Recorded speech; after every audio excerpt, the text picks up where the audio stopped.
input. Naka-setup nito guys, kargado na to, hindi na siya stuck na distortion. So ngayon gagawin ko lang, play ko lang, and then bandang huli comment lang ako guys, okay? Right, bali setup ko nga pala SG Epiphone, and then nakasalpak niya sa speaker ko na solar speaker na ito ko nagpapano lang iharap, okay? Para tipid-tipid, okay? Ngayon we'll do yung mga strumming lang habang ina-adjust ko level at saka yung tone. Bali ang BS1 ay ang kanyang mga knobs ay level, tone at saka distortion. We'll do the strumming.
Itondo ko na kaya.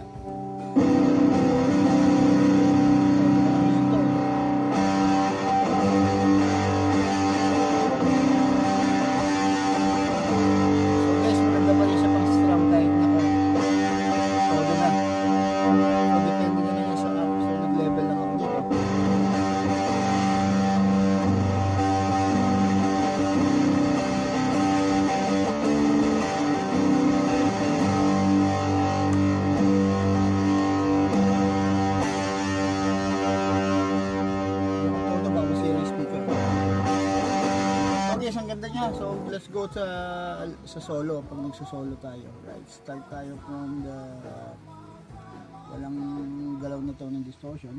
3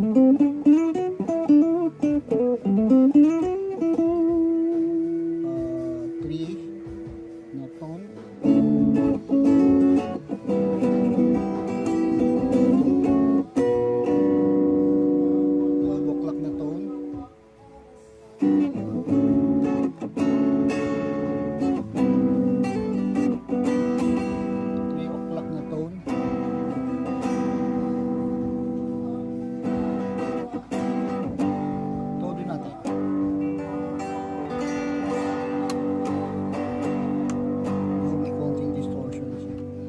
Start tayo ng pagsabayin natin yung level ng distortion, yung tone sa distortion.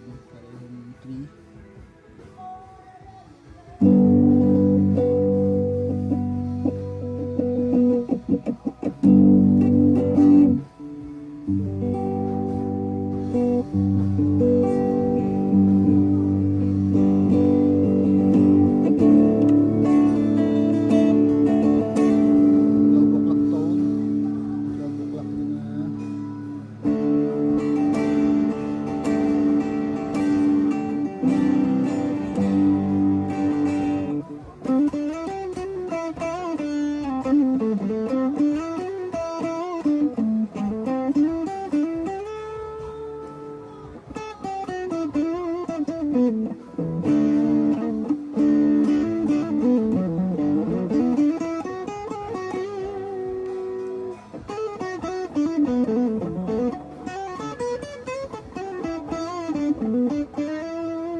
Todo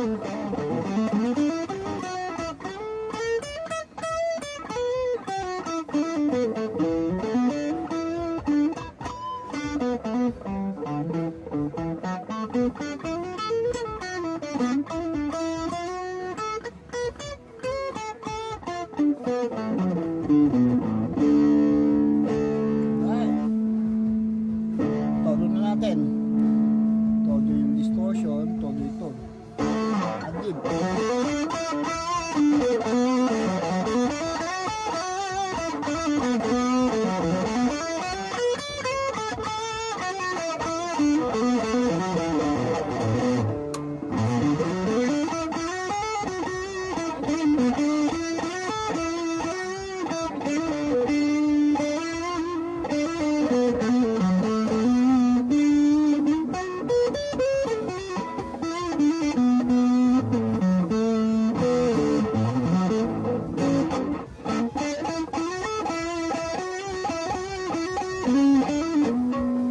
Guys, ang ganda niya, sobra. High gain siya. So, maganda siya pang solo. Alright? So, yung sumahilig sa mga high gain, yan, tatabog. So, ako, hindi ako ma-high eh. Hindi ako mahilig sa high gain. So, almost, laging ako nasa medium tone. So, ano ko pa rin po, kumbaga, kukombinasyon. Mas maganda sa akin ito pang kombinasyon ko siya. So, hindi kasi ako yung guitarist ng isa lang effects. May mga ganun, isa lang effects. Pero ako, I'll combine this with my distortions, distortions para makapag-create ng ibang video. Right? So, Boss Obet, panalo kong pinaset up mo ng distortion.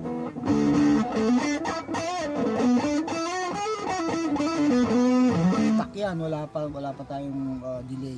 Pero ito so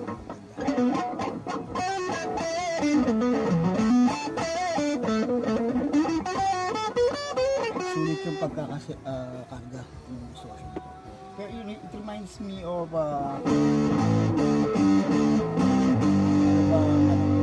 para siyang vintage overdrive.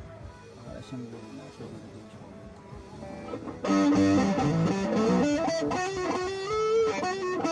Vintage overdrive. Vintage, ultimate overdrive. Nandun siya eh. Kasi may ultimate overdrive ako at saka vintage. Parang ganun siya. Medyo ma-high gain siya. Hindi ultimate, I mean vintage. Kasi ultimate medyo makapal ang tunog eh. May bass, ma-bass siya. Alright? So, sa lahat ng may DDS na nakasetup na nakasetup niya. Tanongin nyo lang si Boss Obet, maganda yung output ng pinasetup niya. I don't know kung sino nag-setup nito pero para sa akin, this is really good setup of distortion. Boss na, sinetup pa ni Obet, Boss Obet. Kaya naman, mas maganda yung output ng kanyang distortion. Thank you, Boss Obet, sa pagpapayaran nito. Alright, hanggang dito na lang, Jeremy Vlog.